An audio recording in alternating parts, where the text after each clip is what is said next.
Okay, Saad, we will revise the whole of the magnetic field in this lecture.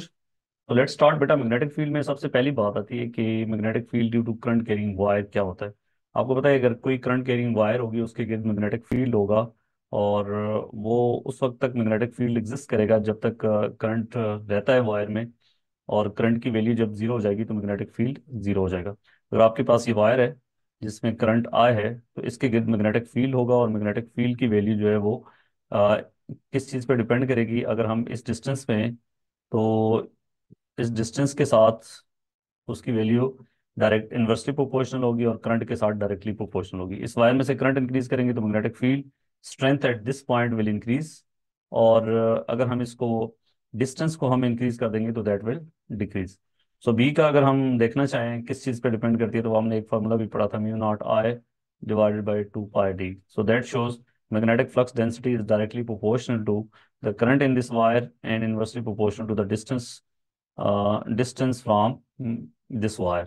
और magnetic field lines की direction क्या होती है। This mu naught is permeability of free space, इस constant के बारे में आपसे नहीं पूछा जाएगा बेटा। राइट हैंड ग्रिप रूल से इसकी डायरेक्शन फाइंड करते हैं। ये आपके सामने डायग्राम में है कि अगर ये करंट की डायरेक्शन है, आप थंब जो है वो करंट की डायरेक्शन में रखेंगे, और इस वायर को अपने दाएं हाथ से you will grip this wire indicating thumb in the direction of current.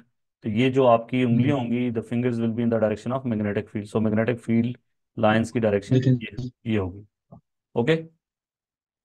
ये फॉर्मूला तो पहले कि जो ये B theta I B two B pi stands D. B stands magnetic flux density that is proportional to I, and it is inversely proportional to D. ठीक है। और mu naught जो है that is permeability of free space. So paper में बेटा अगर आता है आपके पास ये कहा जाता है कि ये एफ ओवर आई, ये वो एफ मतलब फॉर्मूला एफ ओवर आई था जो मैं पढ़ा। वो और चीज़ है, वो और चीज़ है। ये बी बी की बात कर रहे हैं।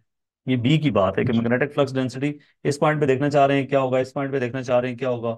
जितना आप इस वायर से दूर जाएंगे magnetic flux density will decrease, और जितना करंट इंक्रीज करेंगे magnetic flux density will increase.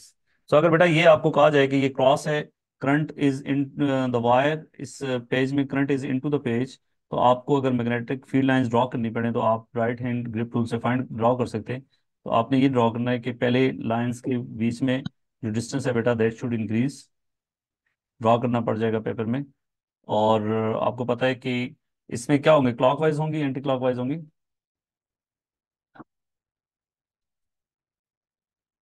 बेटा क्लॉकवाइज होंगे, ठीक है। हम्म, हम अपना अंदर की तरफ ले जाए ना पेज के, तो राइट हैंड की जो फिंगर्स की डायरेक्शन होगी वो in the direction of these arrows होंगी। ठीक है। ओके बेटा, अगली बात आती है magnetic force on current carrying wire. अगर आपके पास कोई वायर है जिसके अंदर करंट जो है वो, this is wire I wire, और इसके अंदर करंट जो है आई है, that is place inside magnetic field.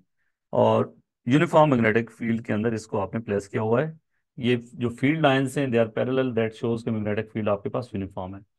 और अब आपको पता है कि एक वायर के अंदर करंट है, उसकी वजह से मैग्नेटिक फील्ड है, और एक मैग्नेटिक फील्ड के अंदर उसको प्लेस किया है, तो दोनों मैग्नेटिक फील्ड्स आपस में इंटरेक्ट करेंगे तो वायर के ऊपर फोर्स लगेगी। वो फोर्स किन फैक्टर्स पे डिपेंड करती है, उस फोर्स का क्या फॉर्मूला होता है। मैग्नेटिक फ्लक्स डेंसिटी पे डिपेंड करती है, जितनी ज्यादा स्ट्रांग होगी फोर्स ज्यादा होगी। करंट इन द वायर पे डिपेंड करती है, और length of the wire inside magnetic field, and sine of angle between the sine of the angle, और एंगल यहाँ पे क्या है, theta is angle between this wire and magnetic field lines. तो ये हम्म, आपके पास है फोर्स ऑन दिस वायर। अगर आप बेटा इसमें फोर्स किन किन फैक्टर्स पे डिपेंड करती है, अगर आपके पास थीटा जीरो हो जाएगा तो फोर्स आपके पास जीरो होगी। अगर वायर को मैग्नेटिक फील्ड के पैरेलल रख दोगे तो there will be no force, चाहे उसमें जितना ज्यादा करंट होगा। कम ज्यादा करते जाए कोई फर्क नहीं पड़ेगा। दूसरी इंपॉर्टेंट चीज होगी कि अगर आप थीटा जो है वो 90 डिग्री रख लेते हो तो फोर्स आपके पास मैक्स होगी, और इस केस में जो फोर्स की वैल्यू होगी that will be equal to BIL। और इसका ग्राफिकल जो वे है, इसमें याद रखना मैग्नेटिक फ्लक्स डेंसिटी आपके पास टेस्ला में होना चाहिए, करंट जो है वो आपके पास एम्पेयर में होना चाहिए, और लेंथ जो है वो आपके पास मीटर में होनी चाहिए, तो फिर आपके पास जो है वो फोर्स न्यूटन में आएगी। इसमें इंपॉर्टेंट बात यह है बच्चों कि अगर आपके पास फोर्स का साइन थीटा के साथ ग्राफ बनाएंगे तो that force is proportional to sine theta. In that case आप देख लें कि एफ और साइन थीटा का जो रिलेशनशिप है वो डायरेक्ट है। तो इस केस में it will be a straight line जिसका जो ग्रेडियंट होगा, gradient will be equal to BIL। इसी तरह का ग्राफ होगा बेटा अगर आप एक्स एक्सिस पे साइन थीटा के बजाय अगर आप if you plot F versus B, then तो आई एल साइन थीटा। हाँ एफ वर्सेस बी, तो ये भी आपके पास स्ट्रेट लाइन होगा और इस केस में जो ग्रेडियंट होगा वो आपके पास होगा आई एल साइन थीटा। दूसरी इंपॉर्टेंट बात ये है कि अगर आपके पास थीटा के साथ प्लॉट करना होगा, ये देख लें कि अगर आपके पास बी के साथ होगा फिर भी ये शेप होगी, आई के साथ होगा फिर भी ये शेप होगी, एल के साथ होगा फिर भी ये शेप होगी, साइन थीटा के साथ होगा फिर भी ये शेप होगी। लेकिन बेटा अगर आपके पास थीटा के साथ होगा ना, तो साइन थीटा का ग्राफ आपको पता है इस केस में साइन ऑफ जीरो जो है आपको पता है जीरो होता है, और साइन का ग्राफ कुछ इस तरह होगा। अगर उसने कहा 90 तक प्लॉट करें तो फिर आपके पास ये इस तरह होगा, साइन ऑफ 90 पे the force will be maximum, sine of 90 पे फोर्स विल बी मैक्सिमम। और अगर आपके पास जो है एंगल 90 से ऊपर होता है तो फिर इसका ग्राफ जो होगा बेटा वो आपको ये पता होना चाहिए कि अगर ये 180 तक है तो फिर ये ऐसा होगा। ठीक है, सॉरी 360 तक, यहाँ पे 180, 180 पे फोर्स जीरो हो जाएगी, जीरो पे भी जीरो है, 90 पे फोर्स मैक्सिमम होगी, और आगे जो है वो 270 पे भी फोर्स की डायरेक्शन जो है वो फिर आपकी डिफरेंट हो जाएगी, अपोजिट डायरेक्शन हो जाएगी, और 360 पे जो है वो जीरो हो जाएगा। ठीक है, ये आपके पास सारी सिचुएशन है। अब उस दूसरी बात यह है कि बेटा डायरेक्शन ऑफ फोर्स कैसे निकालते हैं। डायरेक्शन ऑफ फोर्स जो है वो फ्लेमिंग लेफ्ट हैंड रूल से निकालते हैं, और इस केस में जो इम्पोर्टेंट चीज़ है, आपने क्या करना है, अपने लेफ्ट हैंड को इस तरह उसकी ओरिएंटेशन करानी है कि थंब, इंडेक्स फिंगर और मिडल फिंगर जो है वो तीनों आपस में 90 डिग्री बनाए।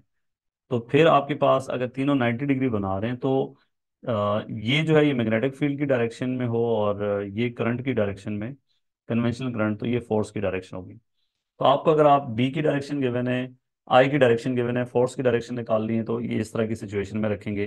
जैसे इसकी एक छोटी सी एग्जांपल कर लेते हैं। अगर आपके पास ये मैग्नेटिक फील्ड है that is into the page, और आपके पास ये वायर है जिसके अंदर करंट जो है वो इस तरह ऊपर जा रहा है, तो अब आपने वायर पे फोर्स की डायरेक्शन निकालनी है। तो आप देखें मैग्नेटिक फील्ड जो है वो इनटू द पेज, और इंडेक्स फिंगर को आपने इनटू द पेज कर दें, और मिडिल फिंगर को जो है वो आप ऊपर कर दें करंट की डायरेक्शन में, तो फोर्स की डायरेक्शन जो होगी वो इधर होगी। ठीक है, अगर आप करंट की डायरेक्शन अपोजिट कर देंगे तो फोर्स की डायरेक्शन भी अपोजिट हो जाएगी, और मैग्नेटिक फील्ड की ये रखें, अगर करंट की डायरेक्शन ये रखें मैग्नेटिक फील्ड की डायरेक्शन को अपोजिट कर दें तो फिर भी फोर्स की डायरेक्शन अपोजिट हो जाएगी। अगर यहाँ पे साइनोसाइडल करंट लगा देंगे तो फिर फोर्स की डायरेक्शन जो है हाफ टाइम पीरियड के लिए फोर्स की डायरेक्शन एक तरफ होगी, और फिर नेक्स्ट हाफ साइकिल के लिए फोर्स की डायरेक्शन अपोजिट हो जाएगी। फिर फोर्स का मैग्नीट्यूड चेंज होता जाएगा, जब करंट की वैल्यू मैक्सिमम होगी तो फोर्स की वैल्यू मैक्सिमम होगी, जब करंट की वैल्यू जीरो होगी तो फोर्स की वैल्यू जीरो हो जाएगी। तो मोस्टली आपको इस तरह की तीनों चीज़ों में से कुछ भी पूछ सकता है, फोर्स की डायरेक्शन दे के मैग्नेटिक करंट की डायरेक्शन दे के मैग्नेटिक फ्लक्स डेंसिटी की डायरेक्शन पूछ सकता है, मैग्नेटिक फ्लक्स डेंसिटी की डायरेक्शन देके फोर्स की डायरेक्शन देके करंट की डायरेक्शन पूछ सकता है। इसका एक सवाल करते हैं कि stiff straight copper wire X Y is held fixed in a uniform magnetic field of flux density 2.6 time 10 power minus 3, so tesla as shown in the figure। ये आपके पास बेटा वायर है, और इसमें इसकी जो लेंथ है इनसाइड मैग्नेटिक फील्ड वो काउंट होती है, वो 4.7 टाइम 4.7 सेंटीमीटर, और एंगल जो है वो 34 है। मैग्नेटिक फ्लक्स डेंसिटी बेटा ऑलरेडी आपके पास टेस्ला में है, तो उसने कहा calculate the force on the wire due to the constant current 5.4 ampere in the wire. तो हम उसी तरह फार्मूला बेटा लगाएंगे, हमारे जहन में फार्मूला इसका आना चाहिए कि F is equal to B I L sine of theta. तो अब आपके पास बी की वैल्यू कितनी है, वो वैल्यू आप डाल देंगे 2.6 टाइम 10 पावर माइनस 3, आई की वैल्यू है आपके पास 5.4 एम्पेयर में ही है, टाइम जो है आप इसको नीचे ले आए, लेंथ की वैल्यू जो है 4.7 सेंटीमीटर में है बेटा, तो इसको 4 सेंटीमीटर से you will convert this into metre, और 10 power minus 2 into sine of 34। ये एक एग्जांपल पास पेपर की मैंने आपको बता दूं, ये मोड ऑफ कैलकुलेटर जो है बेटा वो डिग्री में होना चाहिए, एंड बाकी सारी चीजें कन्वर्जन मैंने कर दिया, the force will be in newton. उसके बाद बेटा tesla, we will define tesla, और टेस्ला की डेफिनेशन क्या होती है आपको पता है, force is B I L sine of theta. So if I make B subject, तो आपके पास होगा B is F over I L sine theta. So this B is magnetic flux density. Magnetic flux density को कैसे define करेंगे, ये tesla की definition है, tesla is the unit of magnetic flux density. So जब मैग्नेटिक फ्लक्स डेंसिटी को define करेंगे तो that is force per unit current per unit length on a wire placed perpendicular to magnetic field. अगर theta आपके पास 90 degree होगा, आवाज आ रही है बेटा? जी सो सर। थीटा 90 होगा तो B will be F by I L. That mean के magnetic force per unit current per unit length on a wire placed perpendicular to the magnetic field. ये मैग्नेटिक फ्लक्स डेंसिटी की definition है। इसकी unit होती है Tesla, और Tesla को define कैसे करेंगे? Tesla is newton per ampere per metre. ये टेस्ला की डेफिनेशन होगी, newton per ampere per metre. जब भी यूनिट को डिफाइन करना होगा तो यूनिट के साथ करोगे, जब आप क्वांटिटी को डिफाइन करोगे तो क्वांटिटी के साथ डिफाइन करेंगे। ये भी आप कह सकते हो कि magnetic flux density will be 1 Tesla if a force on a wire having current of 1 ampere and length of 1 meter is 1 Newton, that is placed on perpendicular to the magnetic field is 1 Newton, then the magnetic flux density will be 1 Tesla. उसके बाद बेटा बात आती है कि magnetic flux density को कैसे major करोगे, इसके लिए कौन सा सेटअप यूज होता है, दैट इज करंट बैलेंस। तो आपके पास क्या है बेटा कि इस केस में यू सी कि आपके पास एक करंट कैरिंग वायर है, that is x wire, and ये इसको इसके बीच में ये जो मैग्नेट आपके पास है इसके दरमियान में ये स्पेस में हैंग हो रही है। तो अब आपके पास क्या होगा, सेटअप को समझते हैं थोड़ा सा, कि अगर आपके पास फॉर एग्जांपल ये इस तरफ ये नॉर्थ पोल है और ये साउथ पोल है मैग्नेट का, और current in the wire is in this direction, ठीक है। तो वायर के ऊपर फोर्स किस डायरेक्शन में लगेगी, आप लेफ्ट हैंड रूल को यूज करते हो यू कैन इजीली फाइंड कि अगर आपके पास मैग्नेटिक जो करंट की डायरेक्शन को इस्तेमाल करते हुए और मैग्नेटिक फील्ड जो है वो नॉर्थ टू साउथ होता है, तो इस केस में मैग्नेटिक फील्ड की डायरेक्शन जो है वो इस तरफ है, ठीक है। और मैग्नेटिक फील्ड की डायरेक्शन में अपनी इस इंडेक्स फिंगर को करें और अपनी मिडिल फिंगर को जो है वो करंट की डायरेक्शन में करें, फ्रॉम एक्स टू वाई, तो force on the wire will be in the downward direction, ठीक है। सो फोर्स ऑन द वायर अगर डाउनवर्ड डायरेक्शन में है तो इस केस में अब एक्शन रिएक्शन पेयर यूज होगा कि अगर आप वायर के ऊपर फोर्स डाउनवर्ड डायरेक्शन में है तो वायर इस मैग्नेट के ऊपर जो फोर्स है वो अपर डायरेक्शन में लगाएगी due to newton third law. तो जिसकी वजह से ये जो सेटअप होगा इसमें जब फोर्स अपवर्ड डायरेक्शन में लगेगी तो जहाँ पे जो बैलेंस रीडिंग है वो डिक्रीज होगी, ठीक है। तो वो जो डिक्रीज इन बैलेंस रीडिंग होगा उसको यूज करते हुए हम जो है उसको आराम से निकाल सकते हैं। तो इसमें अगर हमारे पास बेटा ये करंट की डायरेक्शन अपोजिट होती, मैग्नेटिक फील्ड इसी तरह ही है इसी डायरेक्शन में नॉर्थ टू साउथ, और करंट की डायरेक्शन ये है। तो अब अगर बेटा आप मैग्नेटिक फील्ड और फ्लेमिंग लेफ्ट हैंड रूल को इस्तेमाल करते हो यू कैन इजीली फाइंड के force on the wire now is in the upper direction. So using Fleming left hand rule, the force on the wire is in the upper direction. That means that according to Newton third law, force on the magnet will be in the downward direction. These are action reaction pair. These are action reaction pairs. तो आपने explain करना है कि using Fleming left hand rule, force on the wire is in the upper direction. So the by Newton third law, force on the magnet will be in the downward direction. ये भी field forces है ना, जैसे अर्थ किसी object को अपनी तरफ पुल कर रही है, तो ये ये ऑब्जेक्ट भी अर्थ को अपनी तरफ पुल कर रहा है। तो ये दोनों फोर्सेज इक्वल हैं, दोनों ऑब्जेक्ट का आपस में फिजिकल कांटेक्ट नहीं है, लेकिन फील्ड की वजह से, जो फील्ड की इंटरेक्शन है उसकी वजह से फोर्सेज लग रही है। तो अब देखें, force on the magnet is in the downward direction due to which the balance reading will increase, ठीक है। आप फॉर एग्जाम्पल बैलेंस के ऊपर कोई चीज रखे, ये फॉर एग्जाम्पल इसकी ओरिजिनल मैस है 5 kg, और आप ऊपर से पुश करना शुरू कर देते हैं इसको, तो ये 5 kg नहीं दिखाएगा, इसकी रीडिंग ज्यादा दिख जाएगी। तो यहाँ पे जो मैस की ये जो बैलेंस रीडिंग है ये इंक्रीज हो जाएगी, ठीक है। बैलेंस रीडिंग इंक्रीज होने की वजह से जो चेंज इन मैस है वो हम कैलकुलेट कर लेंगे कि पहले फॉर एग्जाम्पल पहले ये क्या बता रहा था, ये इस मैग्नेट का मैस बता रहा था, मैग्नेट और ये, हाँ, ये जो पूरा मैग्नेट का सेटअप है इसका मैस बता रहा था। लेट्स से ये शुरू में था आपके पास हम एग्जांपल देते हैं कि 100 ग्राम था। तो जब आपने इस वायर में से करंट फ्लो करवाया तो इसकी वजह से आप मैग्नेट के ऊपर फोर्स जो है वो डाउनवर्ड डायरेक्शन में लगी, जिसकी वजह से जो बैलेंस रीडिंग है वो आपकी इंक्रीज होगी। लेट्स से ये आपके पास अब हो गई है 100 के बजाय 105 ग्राम हो गया। हम क्या करेंगे, चेंज इन मैस फाइंड कर लेंगे, delta M. Change in mass को जब हम if you multiply change in mass with gravitational acceleration, gravitation field strength, तो we will get magnetic force. Mass time gravitation acceleration is force. तो हमें magnetic force का पता चल गया। हम करना क्या चाह रहे हैं, we want to find measure magnetic flux density. सो फोर्स का हमें पता चल गया, और force is BIL sine of 90, क्योंकि the wire, the angle between the wire and magnetic field is 90 degree. You can see it from this diagram. Is it clear? Yes. ठीक है, so angle is 90 degree between the magnetic flux density and the wire.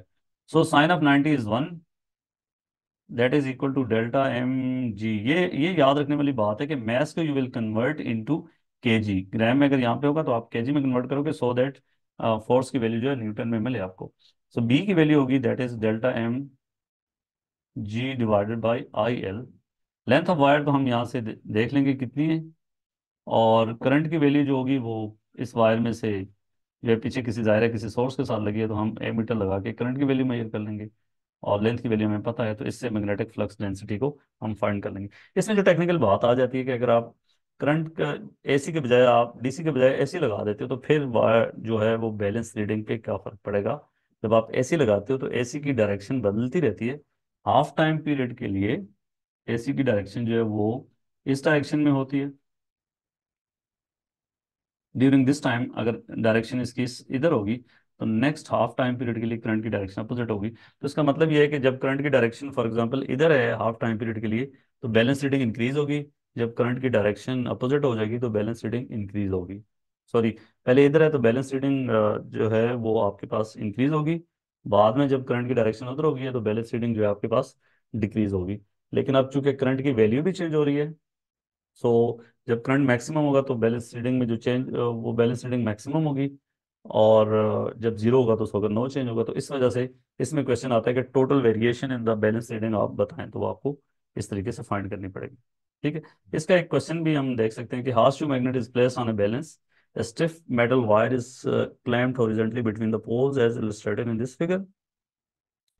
Magnetic flux density in the space between the poles of magnet is uniform and is zero outside the region. The length of wire inside the magnetic field is given. Okay, so length आपके पास ये है, और बाकी चीज when the current in the wire is switched on, the reading on the balance increases by this. So delta M is given. The current in the wire is this. State and explain the direction of force on the wire due to the current. So wire के ऊपर जो force लगी है वो magnetic field के अंदर wire place की है, उसके ऊपर जो फोर्स की डायरेक्शन है वो क्या है। तो हम ये बता सकते हैं कि जब बैलेंस रीडिंग इंक्रीज हुई है तो इसका मतलब क्या हुआ है कि फोर्स ऑन मैग्नेट जो है वो डाउनवर्ड डायरेक्शन में है। आवाज आ रही है? फोर्स अगर बैलेंस रीडिंग इंक्रीज हो गई है तो इसका मतलब ये है कि आपके पास force on magnet downward direction है। सो न्यूटन थर्ड लॉ के मुताबिक वी कैन इजीली टेल कि force on the wire is in the upward direction. ये आपके जहन में आना चाहिए। इसको एक्सप्लेन भी करना है कि if the balance reading increases that shows कि force on the magnet is in the downward direction. So according to Newton third law, the force on the wire should be in the upward direction. अभी तक ना तो हमें current की direction पता है, ना मैग्नेटिक फ्लो फील्ड की डायरेक्शन पता है। हमें इस सिनेरियो में हमने फोर्स की डायरेक्शन बता ली। ठीक है, तो उसके बाद आपसे पूछ रहा है कि जी calculate the magnitude of flux density between the poles of magnet. So we have to find B.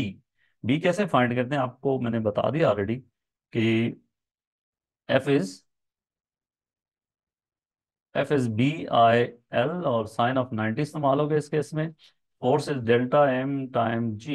ये याद रखने वाली बात है कि फोर्स यहाँ पे गिवन है, so we have to find B. I is also given, so B is delta M G over IL। मतलब मैंने एप्लीकेशन के साथ आपको एक्सप्लेन कर रहा हूँ ना, ऐसे तो रिवाइज करना कोई इश्यू नहीं है। डेल्टा एम बेटा 2.4 टाइम 10 पावर माइनस 1 kg में कितने ग्राम होते हैं? 1000। तो -3 ग्राम से kg में कन्वर्ट करना है, multiply by 9.81 divided by I is 5.6। ये ऑलरेडी एम्पेयर में है। और लेंथ ऑफ वायर जो है वो आपके पास क्या है बेटा? 6.4 टाइम्स 6.4। 10 पावर तो 6.4 टाइम 10 पावर -2। -2। ये आपके पास टेस्ला में आंसर आ गया। राइट नाउ हमें फाइनली इस पे टाइम नहीं वेस्ट करना कि इसको कैलकुलेट करें और इसको आगे 2 मिनट और ज़ाया कर लें। हमने बस इसका जो है ना आपको कंसेप्ट समझा दिए कि इसको वैल्यू पुट करके कैसे करना है। अब इसमें डिफरेंट तरह के क्वेश्चन आ सकते हैं कि जी यहाँ पे मैग्नेटिक फील्ड की डायरेक्शन बताओ, तो पूछे बताया आपको कि जी जो करंट इन द वायर है उसकी क्या डायरेक्शन होगी। ये भी हम देख सकते हैं कि फॉर एग्जांपल ये नॉर्थ पोल है, ये साउथ पोल है, तो फोर्स की डायरेक्शन तो हमें पता चल गई है। तो फोर्स की डायरेक्शन को यूज करते हुए, मैग्नेटिक फील्ड की डायरेक्शन को यूज करते हुए, फ्लेमिंग लेफ्ट हैंड रूल को यूज करते हुए आप फाइंड कर सकते हो कि करंट की डायरेक्शन क्या होगी। तो बेटा अगर आप अपने लेफ्ट हैंड को यूज करेंगे तो आपको जो है, जो लोग मेरी रिकॉर्डेड वीडियो देख रहे हैं वो स्टॉप करके खुद फाइंड करें करंट की डायरेक्शन। और जो अभी लाइव स्ट्रीमिंग में या साथ आप देख रहे हैं तो अब आप तो स्टॉप नहीं कर सकते, तो आप इसे प्रोसेस कर सकते हैं जल्दी में कि मैग्नेटिक फोर्स की डायरेक्शन तो अपवर्ड डायरेक्शन में है, तो हम अपवर्ड डायरेक्शन में कर लें और इंडेक्स फिंगर जो है वो इधर से इधर कर लें, तो ठीक। करंट की डायरेक्शन जो है वो ऐसे होगी। ठीक है। यस। तो करंट की डायरेक्शन भी हम्म। पूछी जा सकती है इसमें, तो सारी सिचुएशन आपको पता होनी चाहिए, शायद नीचे पूछी भी हो।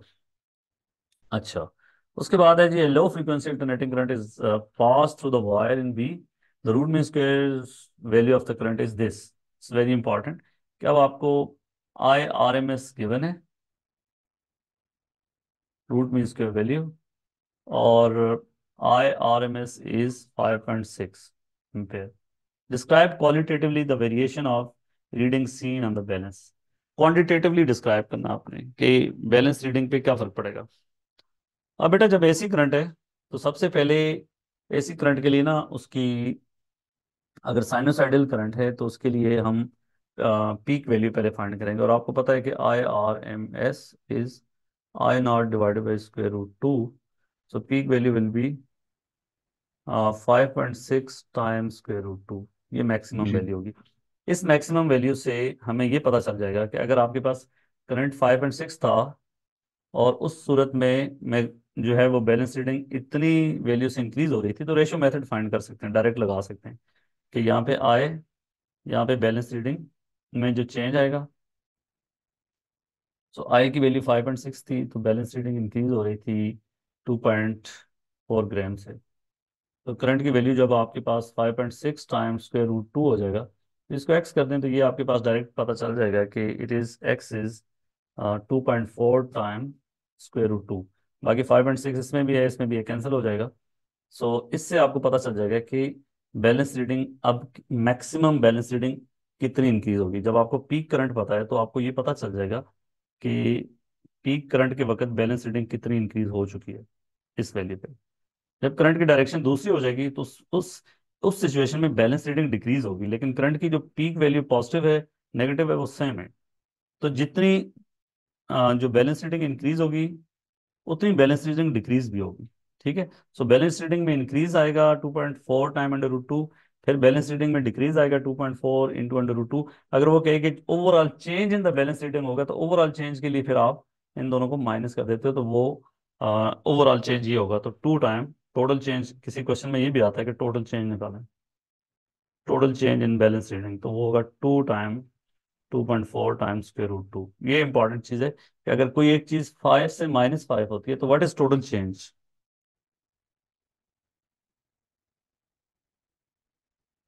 5 से -5 पे जाने के लिए टोटल चेंज इज बेटा 10 या 2 टाइम जी। 5।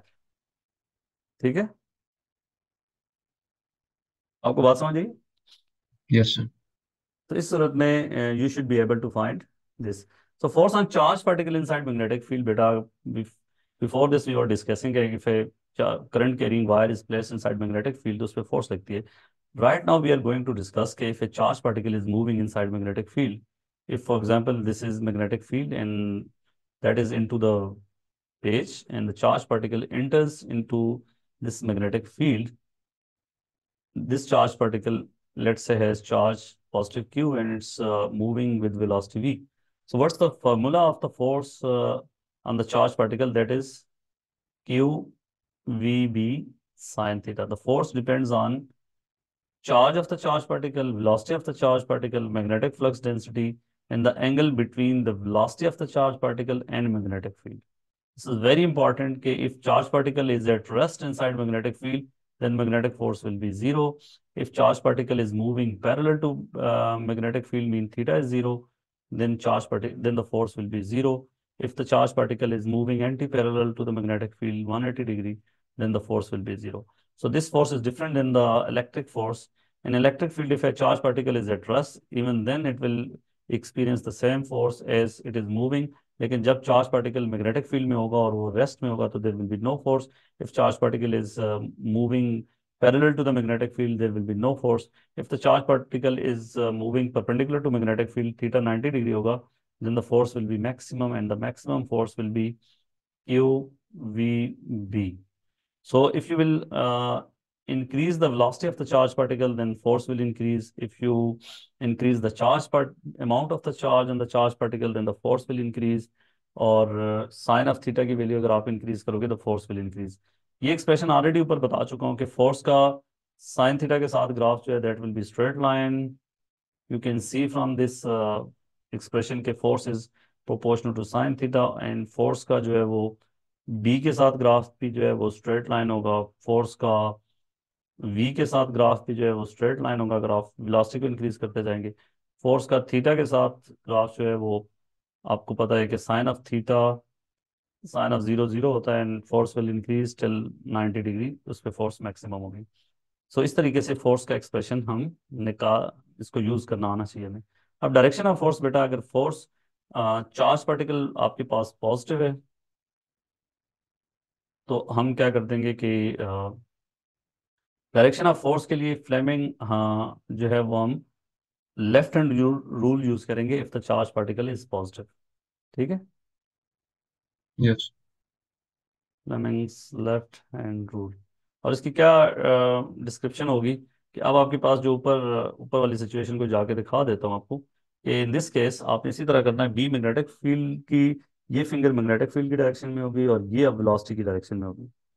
ठीक है, ये वेलोसिटी की डायरेक्शन में आपने रखनी है, और जो फोर्स है वो थंब जो है वो डायरेक्शन ऑफ फोर्स होगा. तो magnetic field velocity, is that clear? इसको अब आप वेलोसिटी यस. वेलोसिटी कहेंगे. बाकी ये भी चेंज नहीं है, ये भी चेंज नहीं है if the charge particle is positive.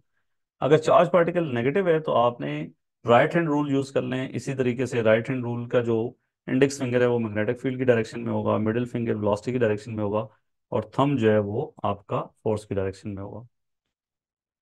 या आप लेफ्ट हैंड रूल यूज करके ही आप उसका वो कर लें, उसकी डायरेक्शन अपोजिट कर लें. ठीक है, चार्ज पार्टिकल नेगेटिव होगा तो आप क्या करेंगे, हाँ फ्लेमिंग राइट हैंड रूल.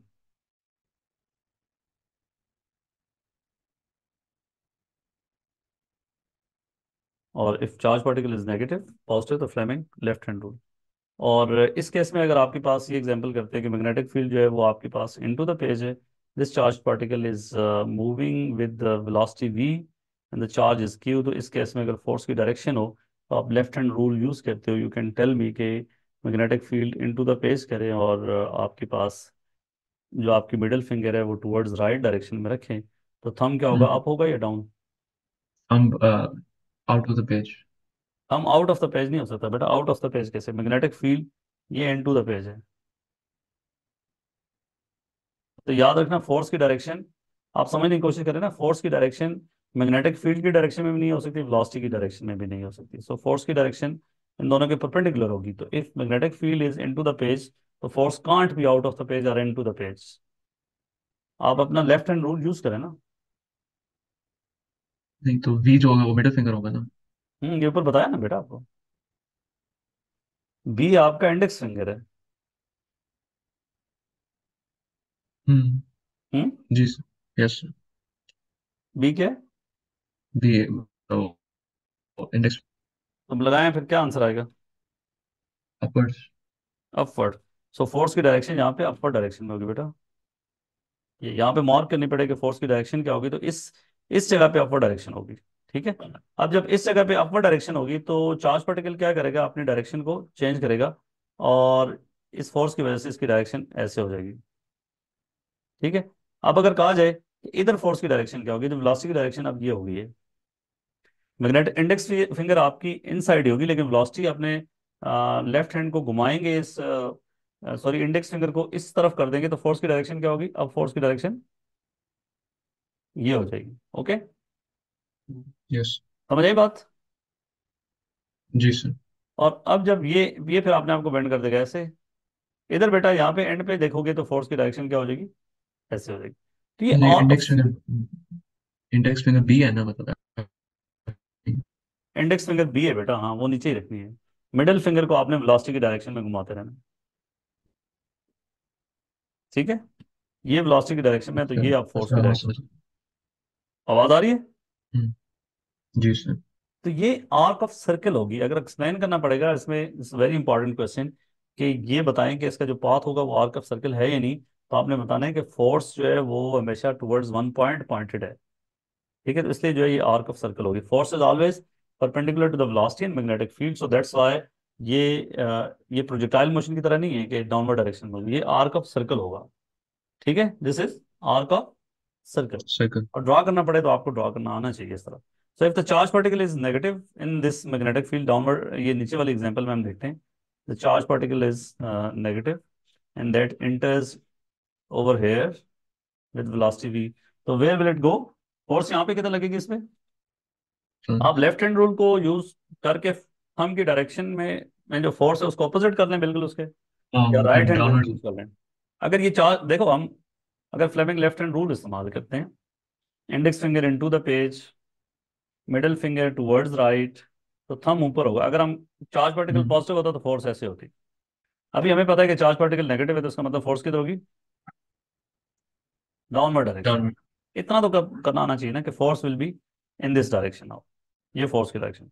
और इसको अगर इसका पाथ ड्रॉ करना पड़ जाए ना, तो आपको इस तरह ड्रॉ करना आना चाहिए, बस आगे सीधा एक चले जाओ। मिनट। ये एक ऐसे भी मिनट ड्रॉ कर ना। सकते हैं, इसको थोड़ा सा ये ऐसे भी ड्रॉ कर सकते हैं, ठीक है।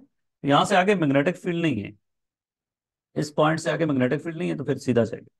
अगर मैग्नेटिक फील्ड होता तो फिर ये इस तरफ को बेंड कर देता, ठीक है। यस। हाँ देखें, path of charge particle arc of circle की एक्सप्लेनेशन मैंने ऊपर भी कर दी है, लेकिन यहाँ पे आपको दोबारा बता देता हूँ कि यहाँ पे चार्ज पार्टिकल पॉजिटिव है, वेलोसिटी v है। सो इस पॉइंट पे फोर्स की डायरेक्शन ऊपर, जिसकी वजह से ये चार्ज पार्टिकल का पाथ जो है वो मैग्नेटिक फील्ड एग्जिस्ट कर रहा है। तो ये जो है इस तरह का पाथ बनाएगा। ये मैंने किस बेस पे किया? यहाँ वेलोसिटी की डायरेक्शन ऊपर, फोर्स की डायरेक्शन किधर होगी? इधर। यहाँ वेलोसिटी की डायरेक्शन इधर, फोर्स की डायरेक्शन क्या होगी? इधर। यहाँ पे फोर्स की डायरेक्शन इधर, so force is pointing towards a single point. तो इसलिए magnetic force provides the centripetal force.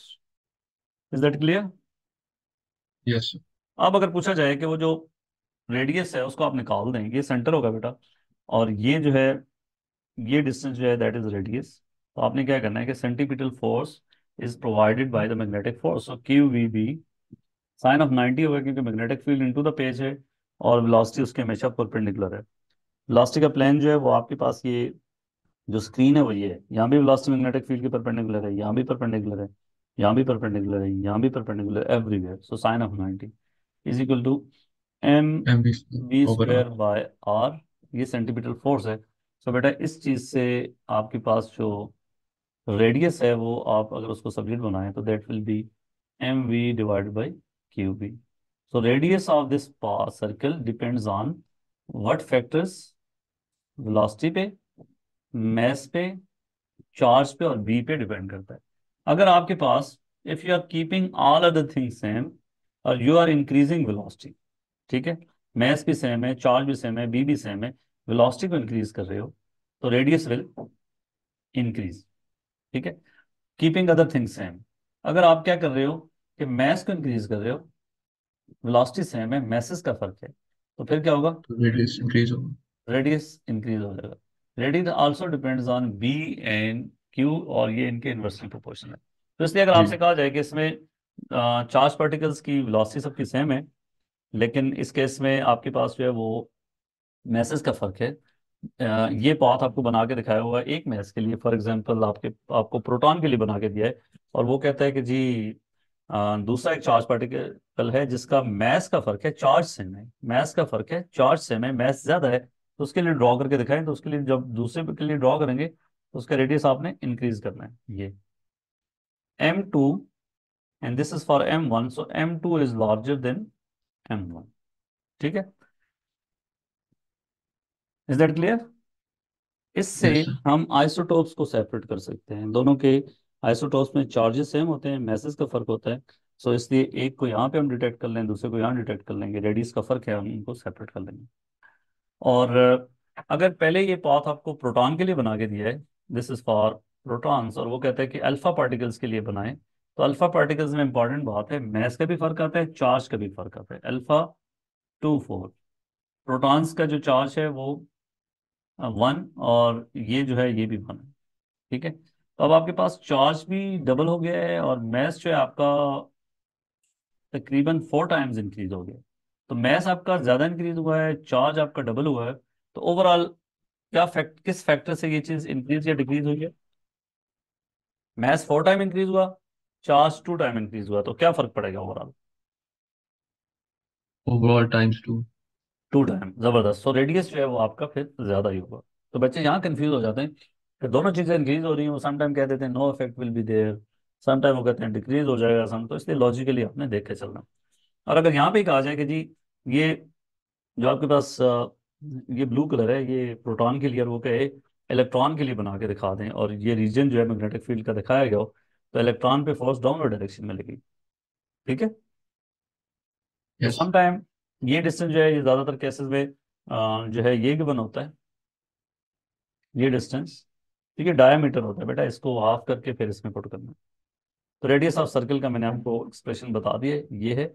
और जो है वो आपने ये एग्जांपल करते हैं, a proton of mass m and charge q is traveling through a vacuum in a straight line with speed v. It enters the region of uniform magnetic field of magnetic flux density v as shown in the figure. Region of uniform magnetic field. The magnetic field is normal to the direction of motion of proton. Explain why the path of proton in the magnetic field is in an arc of circle. तो आपने इसका जवाब वही जो मैंने already बता दिया है कि magnetic force is always perpendicular to the velocity in magnetic field and it is directed towards a fixed point. The angular speed of proton is magnetic field is omega. Draw an expression for omega in terms of b, q and m. ऊपर बेटा हमने बात की थी v की, यहाँ पे angular velocity की बात कर रहे हैं, तो क्या करेंगे? Q V B is equal to what?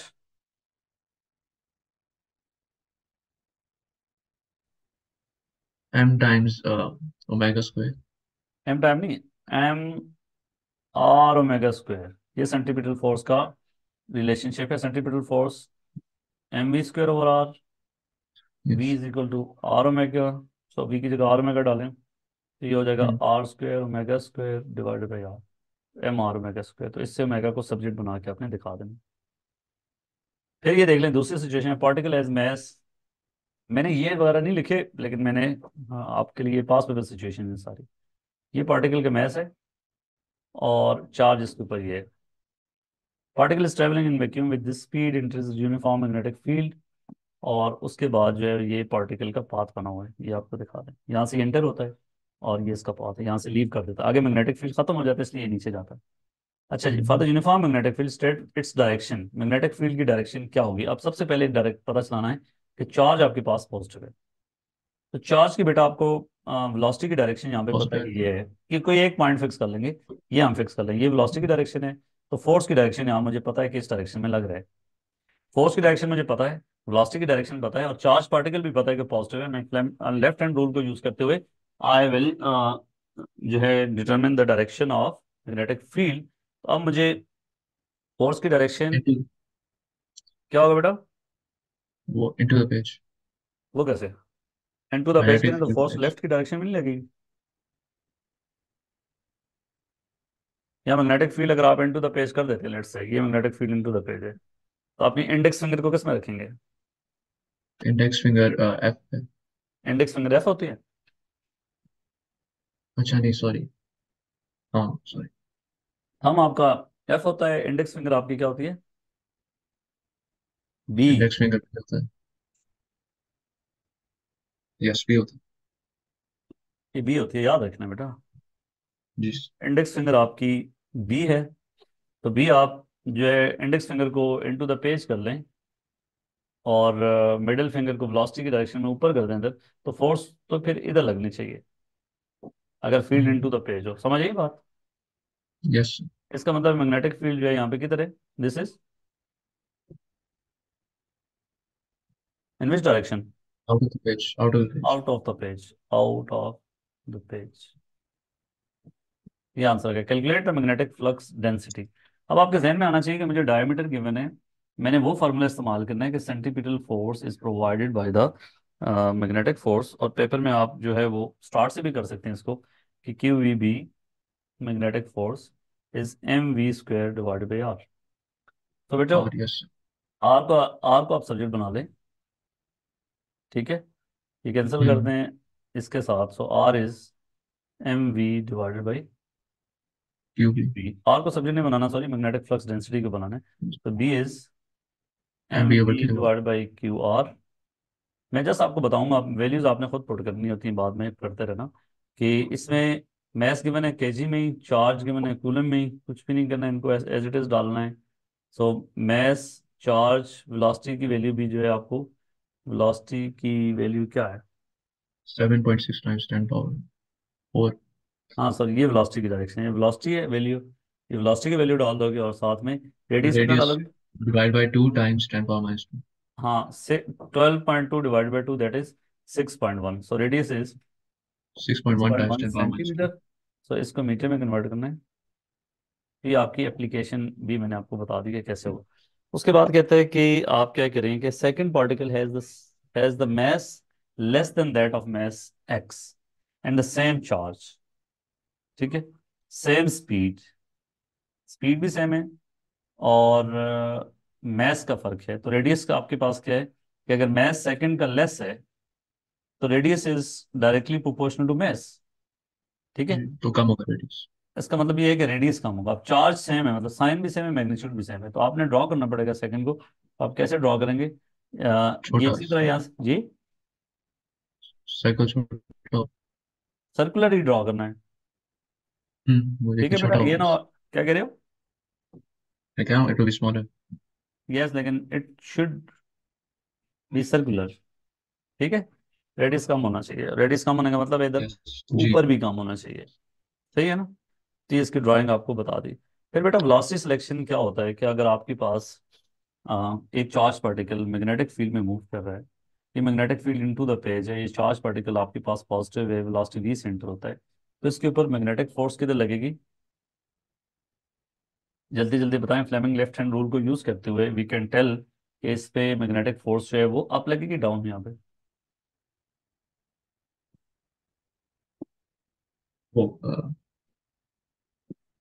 Force की डायरेक्शन। मुझे लगता है आपको लगाना नहीं है आपको। सो मैग्नेटिक फोर्स यहाँ पे इधर ऊपर लगेगी, ठीक है। Magnetic field into the page, index finger आपकी इधर है, तो ये नहीं लगाना है आपको अभी तक। नहीं, वो मैं उसका डायरेक्शन बता था ना, उसका बी का। बी क्रॉस का मतलब बेटा, बी का मतलब होता है क्रॉस है तो ये इनटू द पेज। अच्छा। अगर कोई और फील्ड ने लगाया ना तो ये चार्ज पार्टिकल ऐसे चला जाएगा, ठीक है, हम्म। ऐसे ही होगा ना। हम चाहते हैं जी। सीधा घुसे, तो क्या करेंगे हम? एक और फोर्स पे अप्लाई करेंगे, एक और फील्ड अप्लाई करेंगे, और वो फील्ड हम इस सूरत में हम इलेक्ट्रिकल फील्ड अप्लाई करेंगे। सो force on this charge particle, magnetic force इस चार्ज पार्टिकल के ऊपर अपर डायरेक्शन में, दिस इज एफ एम। हम चाहेंगे कि इलेक्ट्रिक फोर्स डाउनवर्ड डायरेक्शन में हो, और दोनों इक्वल हो, सो दैट ये सीधा गुजर जाए। तो इसका मतलब ये ऊपर वाली प्लेट को हम क्या करेंगे, पॉजिटिव, ये चार्ज पार्टिकल पॉजिटिव है ना, तो हम इस पे magnetic force, electric force downward direction में लगाना चाह रहे हैं, तो ऊपर वाली प्लेट को हम पॉजिटिव पोटेंशियल दे देंगे, ठीक है। यस। नीचे वाली प्लेट को ग्राउंड कर देंगे, सो दैट ये किस वजह से हुआ है कि आपके पास इलेक्ट्रिक फील्ड की डायरेक्शन जो है वो आपके पास ये होगी इस सूरत में, और चार्ज पार्टिकल अगर पॉजिटिव हो तो उसके ऊपर जो फोर्स की डायरेक्शन होती है वो इलेक्ट्रिक फील्ड की डायरेक्शन में ही होती है, ठीक है। तो जब ये यस। दोनों मैग्नेटिक फोर्स और इलेक्ट्रिक फोर्स इक्वल होंगी तो उस सूरत में चार्ज पार्टिकल सीधा जाएगा, और हम वी वांट टू सी कि उसकी वेलोसिटी क्या होनी चाहिए, ठीक है। सो हमारे पास magnetic force is equal to electric force, और magnetic force is Q V V, electric force is E Q. ये इंपॉर्टेंट बात है, electric force is electric field strength time Q, okay. So जो आपके पास होगा इस केस में, वी को सब्जेक्ट बनाएंगे बेटा, तो क्या होगा, वी क्यू क्यू कैंसिल हो जाएगा, V will be E divided by B. This is very important कि अगर आपकी वेलोसिटी की वैल्यू ई और बी की रेशियो के बराबर है तो चार्ज पार्टिकल सीधा इधर से गुजर जाएगा, दोनों फोर्सेस इक्वल हो जाएंगी, ठीक है। और यस। अगर एक सेकंड यार, साथ गिव मी मिनट।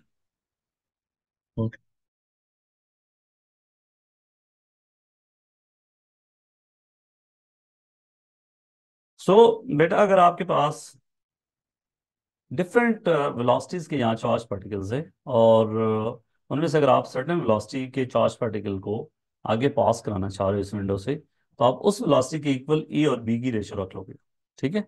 तो बाकी चार्ज पार्टिकल इससे, जिनकी वेलोसिटीज इस ई बाई बी की रेशियो से कम होगी या ज्यादा होगी, वो कुछ तो इधर ऊपर वाले इस विंडो में स्टॉप हो जाएंगे, कुछ इधर नीचे जाएंगे। तो जिनकी वैल्यू ई और बी की इक्वल होगी वो सीधे जाएंगे। अब हम देखना चाह रहे हैं कि अगर वेलोसिटी आपकी, if velocity is greater than E by B, तो वेलोसिटी को अगर आप इंक्रीज कर देते हो तो वेलोसिटी के इंक्रीज करने से आपकी मैग्नेटिक फोर्स इंक्रीज हो जाती है। इस सूरत में magnetic force will be greater than F electric force. Electric force doesn't depend on velocity. तो मैग्नेटिक फोर्स अगर इलेक्ट्रिक फोर्स से ज्यादा हो जाती है बच्चे, तो ये वैल्यू अब नीचे वाली से ज्यादा होगी, तो चार्ज पार्टिकल किधर जाएगा? ऊपर या नीचे? ऊपर जाएगा। हाँ ऊपर जाएगा, और ये यहाँ से ये इधर स्टॉप हो जाएगा। ठीक है। इस केस में जो है आपके पास मैग्नेटिक फोर्स उससे ज़्यादा है, तो ये आगे नहीं चला जाएगा। और अगर आपके पास वेलोसिटी जो है वो less than E by B है, अगर इक्वल होती तो सीधा गुजरता, और इससे छोटी कर दिया तो आपके पास इलेक्ट्रिक फोर्स अब तो ग्रेटर होगी मैग्नेटिक फोर्स से, क्योंकि मैग्नेटिक फोर्स कम होगी। नीचे जाएगा। तो इस सिचुएशन में चार्ज पार्टिकल आपके पास यहाँ स्टॉप होगी। यहाँ वेलोसिटी अगर आपके पास less than E by B है, यहाँ velocity is greater than E by B, और यहाँ पे velocity is equal to E by B हो, तो फिर आपके पास यहाँ सीधा गुजरेगा। तो ये इसमें क्वेश्चन आता है कि आपने कैसे इलेक्ट्रिक फील्ड को लगाना है, और जो है अगर आपको मैग्नेटिक फील्ड गिवन है तो वो कहता है सीधा गुजारना है, तो कैसे आप अप्लाई करेंगे। और बेटा अगर चार्ज पार्टिकल को वो कहता है सम टाइम के यहाँ से चार्ज पार्टिकल को अब आपने डबल कर दिया, पहले चार्ज क्यों था और ये सीधा गुजर रहा था यहाँ से, अब आपने चार्ज को डबल कर दिया, तो अब क्या इफेक्ट होगा। तो इसमें मैं टाइम बचाने के लिए आपसे पूछना नहीं चाह रहा कि अगर आपके पास चार्ज पार्टिकल को आपने डबल कर दिया तो मैग्नेटिक फोर्स, आपको पता है कि मैग्नेटिक फोर्स भी डबल हो जाएगी और इलेक्ट्रिक फोर्स भी डबल हो जाएगी, तो इस पर कोई इफेक्ट नहीं होगा, वो सीधा ही गुजरेगा। या फाइनल रिजल्ट से आप देख सकते हो कि वेलोसिटी की एक्सप्रेशन में चार्ज की वैल्यू, चार्ज की टर्म है ही नहीं, तो इसका मतलब चार्ज को चाहे इंक्रीज कर दें डिक्रीज कर दें, इससे कोई फर्क नहीं पड़ेगा, अनलेस कि अगर आप वेलोसिटी को नहीं छेड़ रहे। ठीक है। और अगर आपसे कहा जाए कि जी पहले चार्ज पार्टिकल सीधा गुजर रहा था, अब आपने इलेक्ट्रिक फील्ड को ज्यादा कर दिया है, तो फिर भी वो सीधा नहीं गुजरेगा, मैग्नेटिक फील्ड को ज्यादा कर दिया है फिर भी सीधा नहीं गुजरेगा, तो इसलिए ये इंपॉर्टेंट बात है। और जो आपके पास इलेक्ट्रिक फील्ड स्ट्रेंथ है वो किन फैक्टर्स पे डिपेंड करती है, हमने देखा था कि इन प्लेट्स के बीच में डिस्टेंस पे और ये पोटेंशियल वी पे। तो electric field strength is V by D. ये भी इंपॉर्टेंट बात है, पता होनी चाहिए। इसका पास पेपर की सिचुएशन देख लेते हैं। Uniform magnetic field is not found in region between the metal plates. The magnetic field strength is adjusted so that positively charged particle passes undeviated between the plates as shown this. State and explain the direction of magnetic field. ये charge particle बेटा positive है, और उसने कहा है कि magnetic field की direction बताएं। अब हमें क्या गिवन है, हमें इलेक्ट्रिक फील्ड की डायरेक्शन पता है, वो डाउनवर्ड डायरेक्शन में। हमें ये पता है इस चार्ज पार्टिकल पे कि इलेक्ट्रिक फोर्स डाउनवर्ड डायरेक्शन में है। पहले आपने इन्फॉर्मेशन देखनी है, इलेक्ट्रिक फोर्स डाउनवर्ड डायरेक्शन में, दैट मीन मैग्नेटिक फोर्स इस पे किधर होनी चाहिए, अपवर्ड डायरेक्शन में। अब मैग्नेटिक फोर्स की मुझे डायरेक्शन पता है अपवर्ड डायरेक्शन में, वेलोसिटी की डायरेक्शन मुझे पता है ये है, तो मैं लेफ्ट हैंड रूल को यूज करते हुए थंब मेरा अपवर्ड डायरेक्शन में होगा, और जो आपकी इंडेक्स फिंगर है, मिडिल फिंगर है, वो टुवर्ड्स राइट होगी। तो इंडेक्स फिंगर जो है वो इन टू द पेज है। ठीक है, ये समझ आ गया? Is that clear?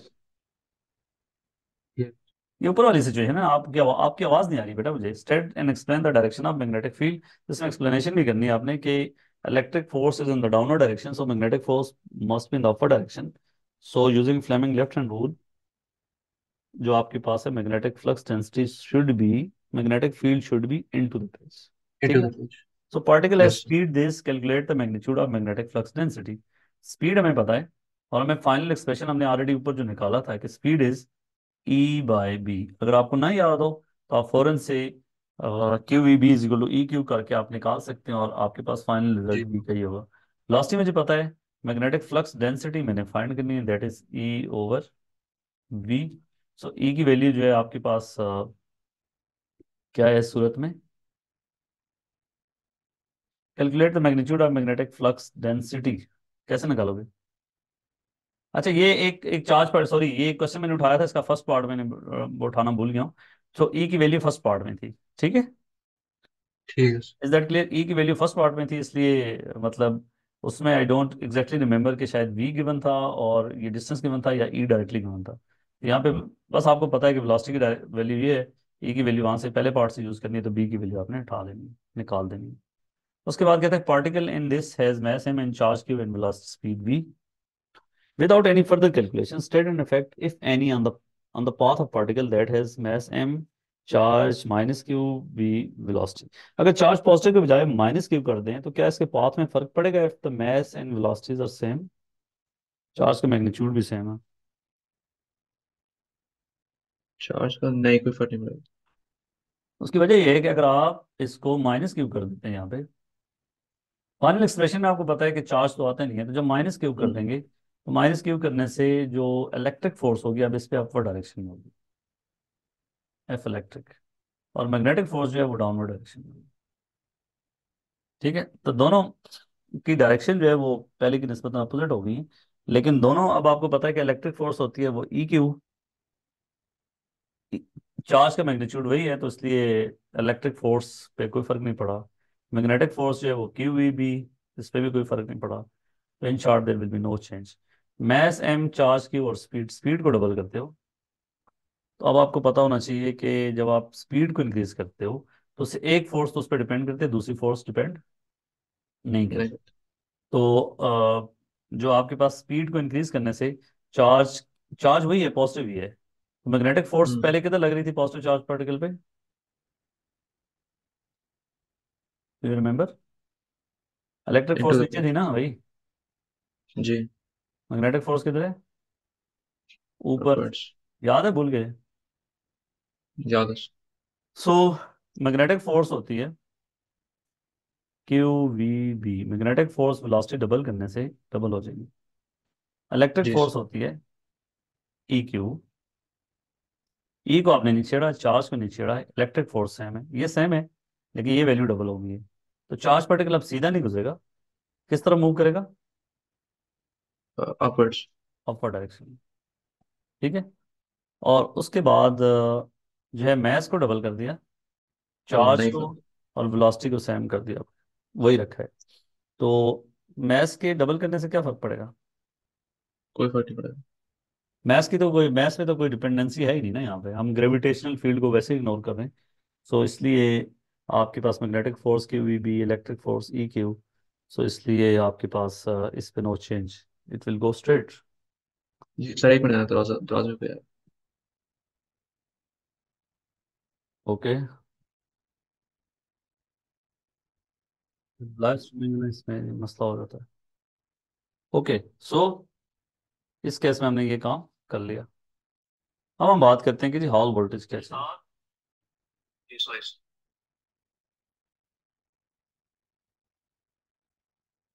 अच्छा जी, हॉल वोल्टेज बेटा क्या होती है? आपके पास इसको एक्सप्लेन करने के लिए मैं आपको पूरी डायग्राम समझाता हूँ कि ये आपके पास बेटा एक स्लाइस है, और थिन स्लाइस है, जिसमें जो है वो करंट इस डायरेक्शन में, ये इसका क्रॉस सेक्शन है, इसमें करंट इस डायरेक्शन में जा रहा है, और मैग्नेटिक फील्ड जो है वो ऊपर से नीचे परपेंडिकुलर डायरेक्शन में इस पे फॉल कर रहा है। अब आपको ये प्रीवियस फिजिक्स से मैग्नेटिक फील्ड के पार्ट्स ये बात समझ आ जानी चाहिए कि अगर चार्ज पार्टिकल मैग्नेटिक फील्ड में मूव कर रहे हैं और एक खास स्पेसिफिक डायरेक्शन में मूव कर रहे हैं, तो उस सूरत में जो है वो उन पे फोर्स लगेगी।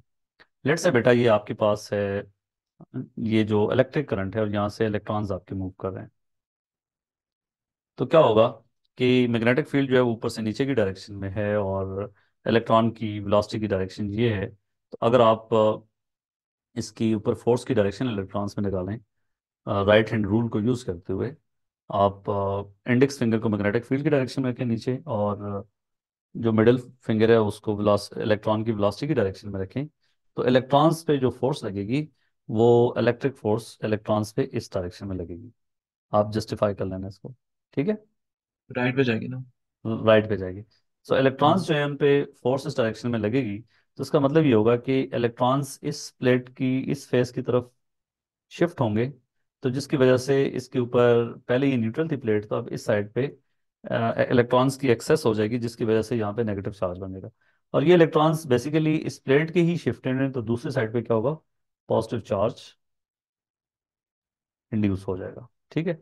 अब जब न्यू इलेक्ट्रॉन यहाँ से जाएंगे तो जिस पॉजिटिव और नेगेटिव चार्ज के सेपरेट होने की वजह से क्या होगा कि अब एक इलेक्ट्रिक फील्ड भी डेवलप हो जाएगा मैग्नेटिक फोर्स के साथ। इस इलेक्ट्रॉन पे जो मैग्नेटिक फोर्स थी वो इस डायरेक्शन में है, तो इलेक्ट्रिक फोर्स जो होगी वो किधर होगी, वो इस डायरेक्शन में होगी, opposite to the direction of field होती है।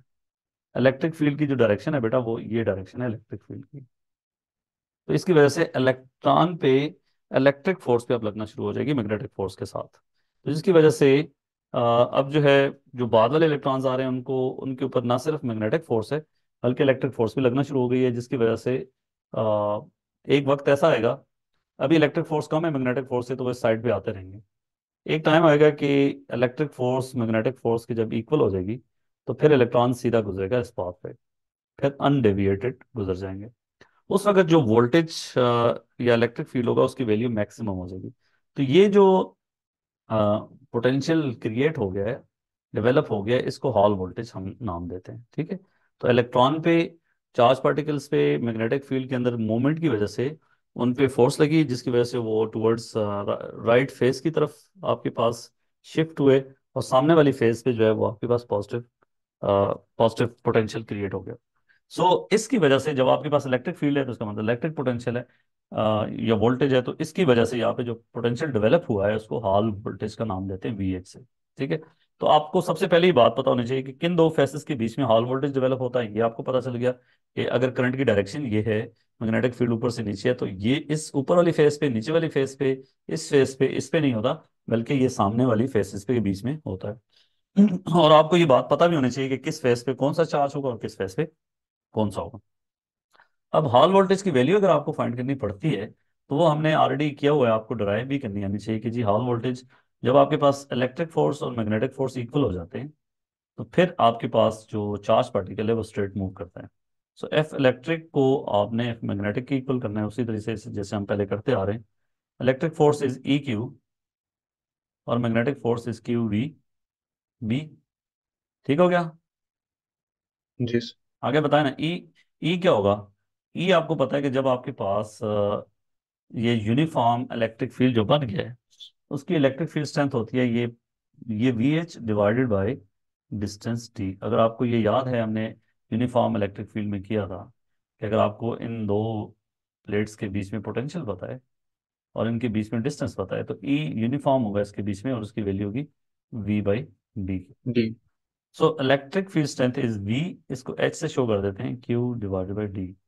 D is this distance. ठीक है। टाइम क्यू वी बी, तो ये क्यू कैंसिल हो जाएगा, so Hall voltage will be V B D. अब आपने एएस में पढ़ा है कि एएस में ड्रिफ्ट वेलोसिटी का आपने कंसेप्ट पढ़ा था, I is equal to N A Q V. I current N number charge density, number of free electrons per unit volume या number of charge carriers per unit volume. A is cross sectional area, और cross sectional area इसमें कौन सा होगा, ये cross section होगा, ये सामने वाली फेस, इसका एरिया हम यूज करेंगे। और वी वेलोसिटी है। सो वेलोसिटी की वैल्यू यहाँ पे बेटा आपने डालनी है वी की जगह पे, तो that will be I over N A Q time B D. अब आप एरिया की वैल्यू देखें, एरिया विल बी, इसको मैं थिकनेस को टी कह देता हूँ। ठीक है बेटा। ये जो सामने वाला क्रॉस सेक्शन है इसकी थिकनेस टी है और डिस्टेंस ये डी है, तो एरिया क्या होगा, area will be D D T. To T. So area की जगह उसकी वैल्यू डाल देनी है, डी टी। सो तो डी कैंसिल होके सिर्फ डी टी हो एच जाएगा। Will be equal to I B D over N D T time Q. तो डी टी कैंसिल डी। हो गया, तो आपके पास ऑल वोल्टेज की वैल्यू, ये फॉर्मूला जो फ्रंट पेज होता है पेपर का उसमें भी गिवन होती है, B I over N T Q. जो एक्सप्लेन करने वाली बातें मैं वो एक्सप्लेन करने लगा हूँ कि हॉल वोल्टेज किस चीज़ पर डिपेंड करती है। हॉल वोल्टेज इन्वर्सली प्रोपोर्शनल होती है किसके, एन टी होती एन है। के। सबसे पहली बात, हॉल हम्म। वोल्टेज इन्वर्सली प्रोपोर्शनल होती है टी के। अगर आप बाकी फैक्टर सारे सेम रखते हो तो थिकनेस जितनी कम होगी हॉल वोल्टेज जो है वो इतनी ज्यादा होगी। इसलिए जब आप हॉल प्रोब बनाते हैं, हॉल प्रोब क्या होती है, एक डिवाइस है जो मैग्नेटिक फ्लक्स डेंसिटी को मेजर करती है। और वो कैसे मेजर करती है आपको पता है, हॉल वोल्टेज जो है वो डायरेक्टली प्रोपोर्शनल होती है बी के, तो ज्यादा मैग्नेटिक फ्लक्स डेंसिटी होगी। अगर आप बाकी सारी चीजें सेम रख रहे हैं तो हॉल वोल्टेज ज्यादा होगी, तो आप कैलिब्रेट कर लेते हैं। एक नॉन मैग्नेटिक फ्लक्स डेंसिटी के अंदर आप देख लेते हैं कि कितनी हॉल वोल्टेज है, तो उससे आप कैलिब्रेट कर लेते हो कि हॉल वोल्टेज चूंकि मैग्नेटिक फ्लक्स डेंसिटी के डायरेक्टली प्रोपोर्शनल है, तो इस कंसेप्ट को यूज करते हुए आप उसकी कैलिब्रेशन कर लेते हो। तो हॉल प्रोब जब भी बनाई जाती है वो थिन स्लाइस से बनाई जाती है। दूसरा, Hall voltage is inversely proportional to N. तो जो सेमी कंडक्टर्स होते हैं उनके अंदर जो number of free electrons per unit volume होते हैं वो बहुत कम होता है एज कम्पेयर टू कंडक्टर्स, तो उससे हॉल वोल्टेज सेमी कंडक्टर्स में ज्यादा होती है। बाकी आई बी इनके डायरेक्टली प्रोपोर्शनल है। ठीक है, तो इसको यूज करते हुए आप हॉल प्रोब बनाते हैं। हॉल प्रोब क्या होती है? अब आपको पता है कि हॉल वोल्टेज किन दो फेसेस के बीच में डेवलप हुई? इन दो के ना। तो यहाँ से ये दो वायर्स निकाल लेते हैं और ये वोल्ट मीटर के साथ कनेक्ट कर लेंगे। तो यहाँ हॉल वोल्टेज को आप देख रहे होंगे मैग्नेटिक फ्लक्स डेंसिटी के अंदर, इसको हॉल प्रोब को रखे, हॉल वोल्टेज आपको नजर आएगी और उसको कैलिब्रेट कर लेते हैं आप, वो आपको मैग्नेटिक फ्लक्स डेंसिटी दिखा रहा होता है फिर डायल के ऊपर। तो अब आपको पता है कि अगर आप इस स्लाइस को रोटेट कर देते हो 90 डिग्री से, तो अब आपके पास क्या होगा कि ये ऊपर वाली फेस इस तरफ हो जाएगी टुवर्ड्स राइट और नीचे वाली फेस टुवर्ड्स लेफ्ट, तो फिर आपके पास इन दो फेसेस के बीच में, अप और डाउन के बीच में हॉल वोल्टेज डेवलप होगी। लेकिन आपने चूंकि वायर्स आपने इधर लगाई हुई है, तो उस सूरत में हॉल वोल्टेज वहां पे आपको इन दो वायर्स के बीच में, फेसेस के बीच में नहीं है, तो इससे आपको आउटपुट पे नहीं कुछ दिख रहा होगा। तो इससे हॉल प्रोब को यूज करने से पहले P5 में होता है कि हॉल आप उसको पहले रोटेट करके मैक्सिमम वोल्टेज पे एडजस्ट कर लेते हैं। क्या आपने एक हॉल प्रोब मैग्नेटिक फील्ड में रखी है और आपको कोई रीडिंग नहीं आ रही, तो उसका ये मतलब नहीं है कि वहां पे मैग्नेटिक फील्ड है ही नहीं है। इसका मतलब ये भी हो सकता है कि आपने उसकी ओरिएंटेशन सही नहीं रखी हुई। ठीक है। उसके बाद बेटा हमारे पास आता है मैग्नेटिक फ्लक्स। मैग्नेटिक फ्लक्स क्या चीज होती है कि अब आप देखें कि ये मैग्नेटिक फ्लक्स फील्ड डेंसिटी है बी, और ये आपके पास एक सरफेस है जिसका एरिया ए है, और लेट से इसकी एक ही टर्न है। डायग्राम में आपको ज्यादा टर्न्स दिखी हुई हैं, लेट से एक ही टर्न है इसका, एक ही मतलब शीट है। तो इस केस में मैग्नेटिक फ्लक्स को कैसे डिफाइन करते हैं? That is product of B and area held perpendicular. If theta is 90 degree, तो फिर आपके पास मैग्नेटिक फ्लक्स की वैल्यू हो जाएगी B into A, product of magnetic flux density times this area. अगर आपके पास एंगल भी है जैसे इस केस में, और उसने कहा इसका एक्सप्रेशन लिखें, तो B A sine of 90 use करेंगे, याद रखना, sine of theta, this is angle theta. तो अब आपके पास जब थीटा 90 डिग्री होगा तो मैक्सिमम फील्ड लाइंस इससे पास कर रही होंगी, और थीटा अगर आपके पास जीरो कर दें, मैग्नेटिक फील्ड लाइंस को जो है वो इधर से ऐसे फेंके इस पे, थीटा इज जीरो, तो उस सूरत में मैग्नेटिक फ्लक्स जो है वो जीरो हो जाएगा। तो मैग्नेटिक फ्लक्स को जब आप पेपर में डिफाइन करने के लिए आते हैं तो आप कहते हैं कि product of magnetic flux density and area that is held perpendicular. और इसकी यूनिट क्या होती है बेटा, ये आप बता सकते हैं unit? T metre weber. Square. अच्छा। W B that is tesla metre square. So weber जो है वो फ्लक्स की यूनिट होती है। और फ्लक्स लिंकेज क्या चीज होती है, अगर आप मुझे बताना चाहें तो? वो magnetic flux times number of turns. Yes sir, N B A, magnetic flux density times magnetic flux. तो जितना आप टर्न्स ज्यादा करते जाओगे इस कॉइल के, अब जैसे देखें ज्यादा टर्न्स हैं, तो आपके पास मैग्नेटिक फ्लक्स लिंकेज जो है आपके पास इंक्रीज होता जाएगा। ठीक है। सो इस कॉइल के लिए मैग्नेटिक फ्लक्स लिंकेज करेंगे तो N B A sine of theta भी आप यूज करेंगे। ठीक है। अगर थीटा 90 डिग्री होगा तो फिर आपके पास जो है वो आपने लिखना है एन बी ए। अब magnetic Faraday's law of electromagnetic induction क्या होती है बेटा, इससे पहले हम बात कर रहे थे। ये याद रखना क्रैश कोर्स है, इसका मतलब ये है कि आपने ऑलरेडी पता होना चाहिए इसका काफी हद तक का पार्ट, लेकिन मैं फिर भी एक्सप्लेन जीरो से ही किया है। पहले हम बात कर रहे थे कि अगर आप मैग्नेटिक फील्ड को एक करंट कैरिंग वायर है तो उसके गिर्द मैग्नेटिक फील्ड होता है। अब हम बात करें कि उसका अपोजिट भी क्या, उसका कन्वर्स भी ट्रू है या नहीं, कि अगर हम मैग्नेटिक फील्ड को किसी तरीके से चेंज करें तो क्या इंड्यूस्ड ईएमएफ प्रोड्यूस हो सकता है या नहीं। तो Faraday law of electromagnetic induction ये कहता है कि induced EMF is directly proportional to the rate of change of magnetic flux linkage. मतलब क्या है, वो सारी ऑब्जर्वेशन आपको पता है कि अगर आपके पास ये कॉयल है और आपने यहाँ पे गिलवानोमीटर लगा दिए हैं, कोई सोर्स इसके साथ नहीं लगाया हुआ, और आप एक मैग्नेट को लेते हैं और इसको इस कॉयल के इन आउट मूव करते हैं, तो जब आप इसको इस कॉइल के मैग्नेट को अंदर की तरफ लेके आ रहे हैं तो डिफ्लेक्शन इसमें शो हो रही है एक डायरेक्शन में, वापस बाहर लेके आ रहे हैं तो डिफ्लेक्शन दूसरी डायरेक्शन में हो रही है। अगर आप तेजी से लेके आ रहे थे तो डिफ्लेक्शन ज्यादा थी, अगर आप इसके अंदर रेस्ट पे रखते थे तो कोई डिफ्लेक्शन नहीं थी। और अगर आप मैग्नेट को रेस्ट पे रख के कॉइल को मूव कर रहे हैं तो यही सेम सिचुएशन जो है वो आपके पास वही ऑब्जर्वेशन थी। और दूसरी बात यह है कि अगर आप इसको फॉर एग्जांपल नॉर्थ पोल है इसकी तरफ ला रहे हैं तो इसकी अंदर जो इंड्यूस करंट प्रोड्यूस हुआ है उसकी वजह से मैग्नेटिक फील्ड जो प्रोड्यूस हुआ है वो हमेशा इसको अपोज करता है। मतलब क्या है कि इस सूरत में फिर इधर नॉर्थ पोल इंड्यूस होता है, इधर साउथ पोल। इंड्यूस करंट की वजह से जो मैग्नेटिक फील्ड बनता है उसका नॉर्थ पोल इधर होता है, साउथ पोल इधर होता है, अगर आप इसको इस तरफ लेके आ रहे हैं। अगर आप जो है इसको वापस लेके जा रहे हैं यहाँ से, तो फिर क्या सिचुएशन है? फिर इसकी अपोजिशन ये होगी कि जो कॉज है इसकी मूवमेंट है, जो इफेक्ट है वो करंट का इंड्यूस होना है।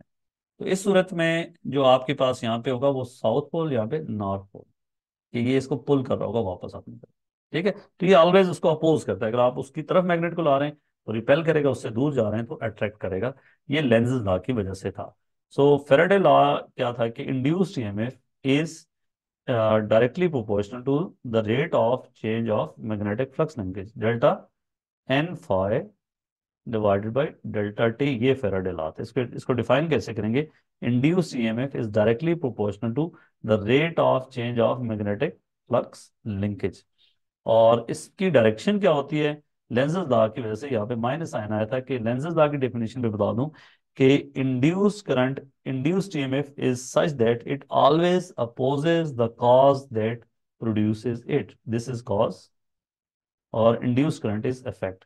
इसको law of conservation of energy के साथ भी लिंक कर सकते हैं कि आप मैग्नेट को इधर मूव कर रहे हैं, you are doing work on the magnet, और आपकी जो एनर्जी है वो ट्रांसफर हो रही है इन the form of electrical energy. यहाँ पे इलेक्ट्रिक इंड्यूस करंट प्रोड्यूस होने का मतलब ये है कि इलेक्ट्रिकल एनर्जी जनरेट हो रही है। वो एनर्जी कहाँ से आई है? वो इस मैग्नेट से ही आनी चाहिए। तो इसका मतलब है मैग्नेट को स्लो होना पड़ेगा, otherwise law of conservation of energy violate हो जाता है। तो इसमें इंपॉर्टेंट बात यह है बेटा कि अगर आपके पास एन आपके पास कांस्टेंट है तो फ्लक्स की वैल्यू क्या थी? बी है, याद है ना? हम्म। एन आपने बाहर निकाल दिया, एन कांस्टेंट है। अगर एन कांस्टेंट हो, नंबर ऑफ टर्न्स नहीं चेंज हो रही, और आपके पास ए भी कांस्टेंट हो, तो फिर ई क्या होगा? डायरेक्टली प्रोपोर्शनल हो जाएगा negative gradient of B time graph, A. B time graph. Hmm. Area constant बाहर आ गया, एन कांस्टेंट बाहर आ गया।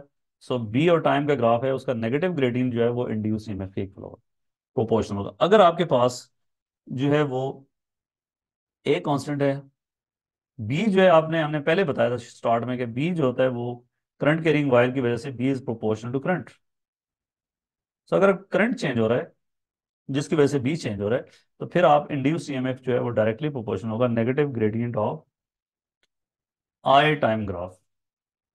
ठीक है, अगर आपको आई टाइम ग्राफ गिवन है तो फिर भी नेगेटिव ग्रेडियंट ऑफ उसका लेके इंड्यूस ईएमएफ की इक्वल कर देंगे, प्रोपोर्शनल कर देंगे। अगर बी टाइम ग्राफ गिवन है फिर भी उसके इक्वल कर देंगे। अगर आपको फ्लक्स टाइम ग्राफ गिवन है तो E will be equal to negative gradient of proportional to, मतलब उसमें कांस्टेंट भी बाहर आएगा, तो फ्लक्स टाइम ग्राफ। ठीक हो गया? सो बेटा इसमें लेट्स से यहाँ पे एग्जांपल है कि state Faraday's law of electromagnetic induction, ये आपने बता दिया। Magnetic flux density in coil is B in coil is now made to vary with time T as shown. ये कॉइल है जिसके अंदर मैग्नेटिक फ्लक्स डेंसिटी जो है वो वेरी कर दी की जा रही है। और उसने कहा है on figure B sketch the variation with time T the induced EMF in the coil. अगर आपके पास मैग्नेटिक फ्लक्स डेंसिटी चेंज हो रही है तो उसमें इंड्यूस्ड ईएमएफ प्रोड्यूस होगा। और वो इंड्यूस्ड ईएमएफ हमने अभी बात की कि वो that induced EMF will be proportional to the gradient of magnetic flux density. तो बेटा यहां तक मैग्नेटिक फ्लक्स डेंसिटी चेंज नहीं हो रही। इफ बी के साथ देख रहे हैं तो बाकी सारे पैरामीटर्स कांस्टेंट है। तो मैग्नेटिक फ्लक्स डेंसिटी यहां तक कांस्टेंट है, इसका मतलब इंड्यूस्ड ईएमएफ क्या होगा यहाँ पे? कांस्टेंट। जी, कांस्टेंट ही होगा। क्यों कांस्टेंट भाई? इसका ग्रेडियंट। हाँ, मतलब अगर यस। मैग्नेटिक फ्लक्स डेंसिटी बेटा चेंज नहीं हो रही ना तो इसका मतलब इंड्यूस्ड ईएमएफ प्रोड्यूस नहीं होगा। जी। यहाँ चेंज के साथ लिंक है, यहाँ चेंज के साथ लिंक है, बात को समझ नहीं रहे। यहां से यहां तक क्या है, इस पार्ट में ग्रेडियंट क्या है, कांस्टेंट है। बी चेंज हो रहा है, इसका मतलब इंड्यूस ईएमएफ प्रोड्यूस होगा। बी कॉन्स्टेंटली चेंज हो रहा है, इसका मतलब इंड्यूस ईएमएफ कांस्टेंट होगा। ठीक है। हम्म, बी का ग्रेडियंट पॉजिटिव है, इसका मतलब इंड्यूस ईएमएफ नेगेटिव होगा, क्योंकि वहां माइनस साइन भी है लेंसेज लॉ की वजह से। तो कांस्टेंट वैल्यू होगी लेकिन नेगेटिव होगी। जी। ये हो गया भैया। लास्ट पार्ट में क्या हुआ, इधर बी चेंज हो रहा है, इसका मतलब इंड्यूस ईएमएफ प्रोड्यूस होगा। बी कॉन्स्टेंटली चेंज हो रहा है, इसका मतलब इंड्यूस ईएमएफ कांस्टेंट होगा। बी डिक्रीज हो रहा है, इसका ग्रेडियंट नेगेटिव है, इसका मतलब जो आपके पास ई है वो पॉजिटिव होगा। पॉजिटिव लेकिन ये होगा। बात याद रखना, एज कंपेयर टू, इन दोनों के ग्रेडियंट को कंपैरिजन करें तो पहले पार्ट की निस्बतन सेकंड का ग्रेडियंट क्या है, ज्यादा नहीं है। जी, ज्यादा। ज्यादा ना, चेंज देखें, इसका चेंज हम्म। इन टाइम तो ठीक सेम है। है, लेकिन राइज इसका बहुत ज्यादा है एज कम्पेयर टू दिस। तो इसमें इसकी वैल्यू पॉजिटिव होगी लेकिन मैग्नीट्यूड में ज्यादा होगी, so you have to show that fact in your diagram. इसका डबल होना चाहिए, चाहे इनको कनेक्ट कर भी दें इसे, फिर भी कोई फर्क नहीं पड़ता। ये बेटा वेरी इंपॉर्टेंट, वेरी इंपॉर्टेंट, ये आपके पास 3 नंबर का क्वेश्चन है कि बी बी के ग्राफ को देखते हुए ए का ग्राफ कैसे बनाते हैं, और उसके बाद जो है आपके पास जो है आई का ग्राफ जो बना उसके ग्राफ को देखते हुए ई का ग्राफ कैसे बनाते हैं, एंड सो ऑन। ठीक है। अब जी। देखो बेटा, अगर आपके पास एक ये वायर है, इसमें कोई करंट नहीं है, याद रखना। इस वायर को मैग्नेटिक फील्ड के जो है वो ऐसे मूव करते हैं कि मैग्नेटिक फील्ड आपका कट हो रहा है, तो इंड्यूस्ड ईएमएफ प्रोड्यूस होगा, इसमें करंट होगा। अगर नहीं कट हो रहा है, इसके पैरेलल मूव करते हुए ऐसे, तो फिर there will be no change in magnetic flux linkage, तो there will be no induced EMF. ठीक है। तो अगर वायर की मोशन की डायरेक्शन आपको पता हो और उसमें करंट की डायरेक्शन फाइंड करना चाहें, तो आप अपना राइट हैंड रूल यूज करेंगे। ये इंपॉर्टेंट बात है। थंब की डायरेक्शन बेटा मोशन की डायरेक्शन होगी। ठीक है। ये मैग्नेटिक फील्ड की डायरेक्शन होगी, ये इंड्यूस्ड करंट की डायरेक्शन होगी। Is that clear. Yes sir. अभी मैं आपसे क्वेश्चन पूछने लगा हूं कि अगर आपके पास ये नॉर्थ पोल है मैग्नेट का, ये साउथ पोल है, और आप इस वायर को ऊपर मूव कर रहे हो, ये मोशन आपको पता है ऊपर है, तो करंट की डायरेक्शन किधर होगी, लेफ्ट टू राइट या right to left.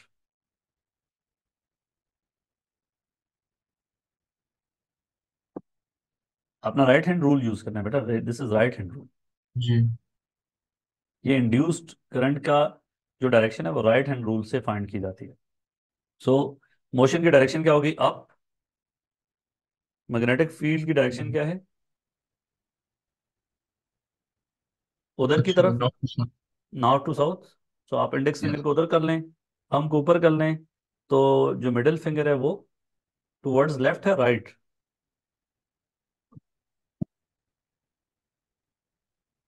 Towards right sir. ना हो यार, दोबारा देखो भैया, अच्छा, राइट हैंड रूल यूज करना है प्यारे भाई। Towards left. Right hand rule को यूज करते हुए आपने थंब को ऊपर की डायरेक्शन में मूव करना है, थंब को ऊपर हम्म। रखना है, और इंडेक्स आपके नॉट। पास जो मैग्नेटिक फील्ड है, जो आपकी इंडेक्स फिंगर है उसको इधर से इस डायरेक्शन में रखना है, तो जो तो लेफ्ट। आपकी मिडिल फिंगर है वो टुवर्ड्स लेफ्ट। लेफ्ट होगा, तो इंड्यूस करंट इसमें इस डायरेक्शन में प्रोड्यूस होगा।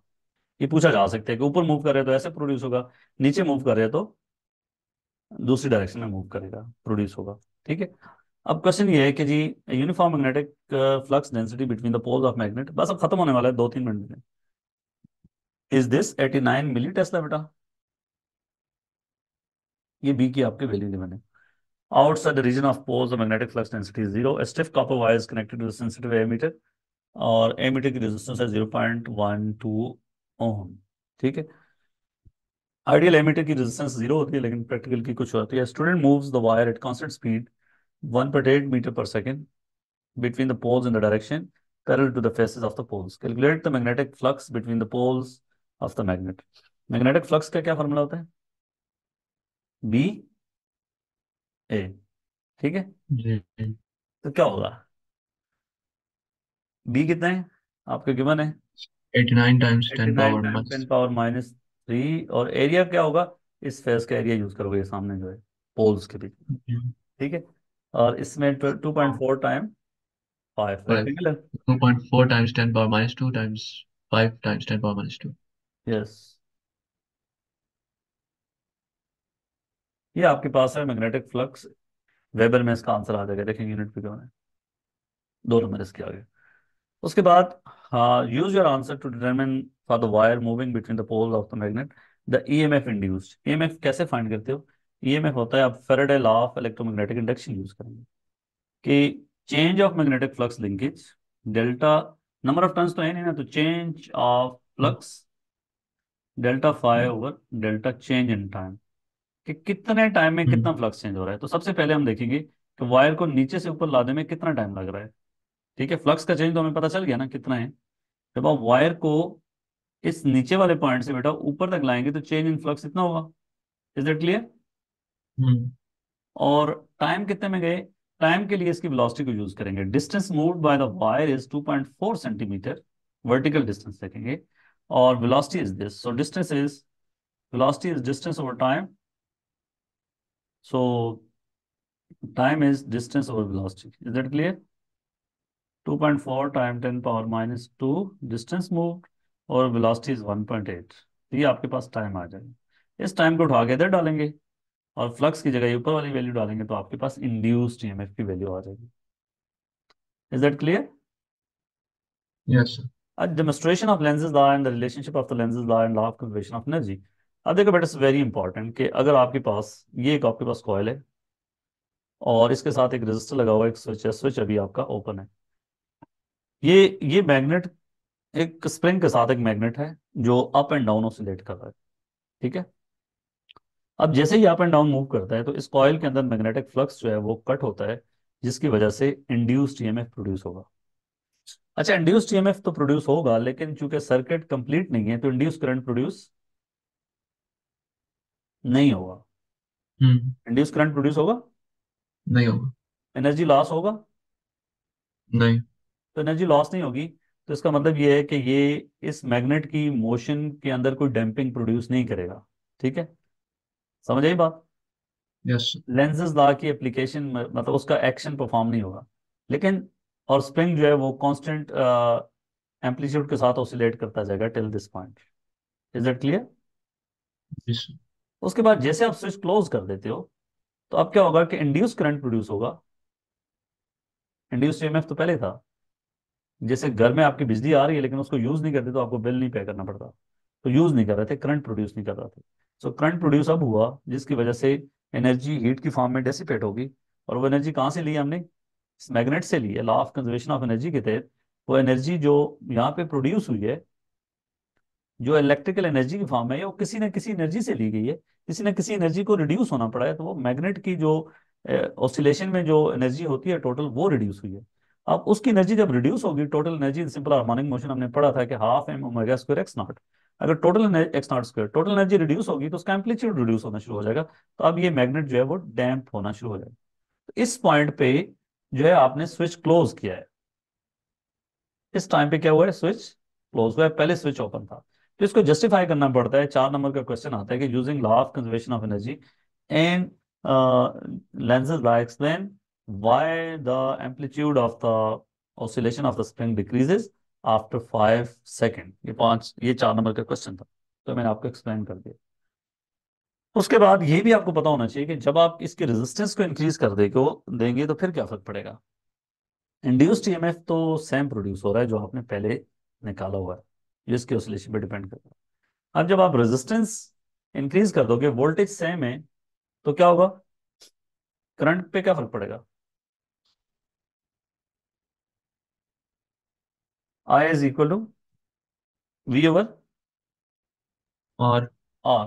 तो अगर आप रेजिस्टेंस इंक्रीज कर दोगे, आई डिक्रीज होगा।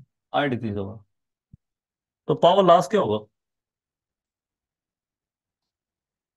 अब इसमें रेजिस्टेंस भी चेंज हो रहा है और आई भी चेंज हो रहा है, ये याद रखना। हम्म पावर का कौन सा फॉर्मूला इस्तेमाल करोगे? Would you like to use I square R into T, sorry energy का, या V square over R into T?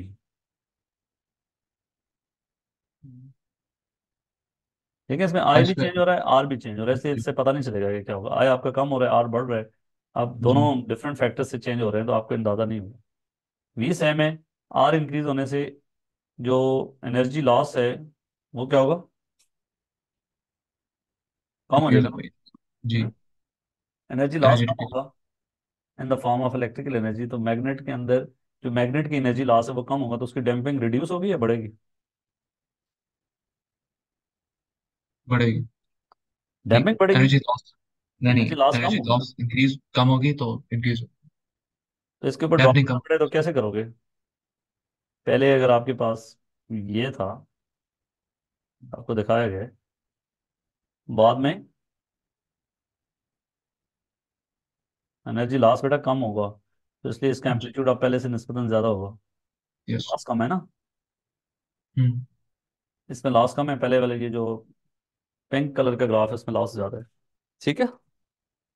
जी सर। अगर आप स्विच को ओपन कर देते हो तो रेजिस्टेंस का मतलब इन्फिनिट हो गई है, तो फिर एनर्जी लॉस हो गई नहीं, फिर ये मैग्नेट आपका ऑसिलेट करता जाएगा। अगर हम एयर रेजिस्टेंस को इग्नोर करें तो ये फ्रीली ऑसिलेट करता जाएगा। हम्म। दूसरी इसकी डेमोस्ट्रेशन ये होती है कि लेंजेस लॉ की, इसको ऐसे भी डेमोस्ट्रेट कर सकते हैं, इट्स वेरी इंपॉर्टेंट, कि अगर आपके पास दो मैग्नेट हैं, सिमिलर मैग्नेट हैं ए एंड बी, आपके पास दो पाइप हैं, एक प्लास्टिक ट्यूब है और दूसरा एल्यूमिनियम ट्यूब है। आपको पता है एल्यूमिनियम मैग्नेट को जो है वो ना अट्रैक्ट करता है ना रिपेल करता है, कोई मैग्नेटिक इफेक्ट उसमें नहीं आते। और दोनों में मैग्नेट जो है इसकी सरफेस को नहीं टकराता। तो ये आपने एक्सप्लेन करना है कि क्या मैग्नेट जो नीचे इससे गुजरने के लिए सेम टाइम लगेगा या डिफरेंट टाइम लगेगा? जी, किस में ज़्यादा टाइम लगेगा? एल्यूमिनियम बेजार है। वजह, वाई, एक्सप्लेन कर दूं? हम्म। बेटा जैसे ही इसके अंदर आ रहा है ना, तो मैग्नेटिक फ्लक्स जो है वो कट हो रहा है, कट हो रहा है। Yes sir. तो मैग्नेटिक फ्लक्स कट होने की वजह से इंड्यूस्ड ईएमएफ प्रोड्यूस होगा? नहीं होगा। क्यों नहीं होगा भाई? फैराडे लॉ को गायब कर दिया। मैग्नेटिक हाँ। फ्लक्स जब भी, मैग्नेटिक फील्ड लाइंस जब भी कट होती हैं, इंड्यूस्ड ईएमएफ प्रोड्यूस होता है। और हम्म। ये चूंकि जो है वो आपके पास एल्यूमिनियम है, कंडक्टर है, तो इसके ऊपर इंड्यूस करंट प्रोड्यूस होंगे। ठीक है। वो इंड्यूस करंट्स की वजह से जो मैग्नेटिक फील्ड होगा वो इसकी मोशन को अपोज करेगा। या वो जो इंड्यूस करंट की वजह से एनर्जी उसकी जो लॉस होगा, वो एनर्जी इस मैग्नेट से ही एनर्जी ली गई है, तो इसकी वजह से ये स्लो होगा, इसकी एनर्जी को कम होना पड़ेगा। ठीक है। वेर एज इसमें ऐसा नहीं होगा, अब ये इसमें मूव कर रहे, इंड्यूस्ड ईएमएफ तो यहाँ पे भी प्रोड्यूस हो जाएगा लेकिन इंड्यूस करंट नहीं होंगे। इंपॉर्टेंट चीज यहाँ पे इंड्यूस करंट है। इंड्यूस करंट होगा तो एनर्जी आपकी लॉस होगी। इसलिए यहाँ पे अगर फॉर एग्जांपल ये आप यूट्यूब पे डेमोस्ट्रेशन भी देख सकते हैं, यहाँ पे अगर 1 सेकंड लिया इसने तो यहाँ पे जाते हुए फॉर एग्जाम्पल 3 सेकंड ले लेगा। वजह यह है कि इसकी एनर्जी, अब ऊपर से नीचे कोई चीज गिरती है तो उसका टाइम डिपेंड करता है उसके पास एनर्जी कितनी है। ठीक है। उसके ऊपर नेट फोर्स कितनी लग रही है, यहाँ नेट फोर्स ग्रेविटेशन फोर्स है, यहाँ पे क्या फोर्स है कि उसकी gravitation force minus force due to this induce current की वजह से, जो लेंसेज ला के पोजिशन की वजह से, या एनर्जी के कंसेप्ट को यूज करें तो इसके पास जो एनर्जी है वो ज्यादा है। इनिशियल दोनों के पास सेम थी लेकिन इसके पास भी सेम थी, लेकिन जैसे ये नीचे आ रहा है, इंड्यूस करंट की वजह से इसकी एनर्जी रिड्यूस होती जा रही है। ठीक है। इंड्यूस करंट, इलेक्ट्रिसिटी की जो किसी वायर में से करंट मूव करते हैं वो एनर्जी डेसिपेट होती है ना। तो वो जो एनर्जी जी। डेसिपेट होती है वो कहाँ से आई? वो इस मैग्नेट से आई बेसिक। ठीक है। Energy given by this magnet is energy delivered in the form of induce current, so motion of magnet has to compromise, तो इसकी वजह से ये स्लो डाउन हो जाए। ठीक है।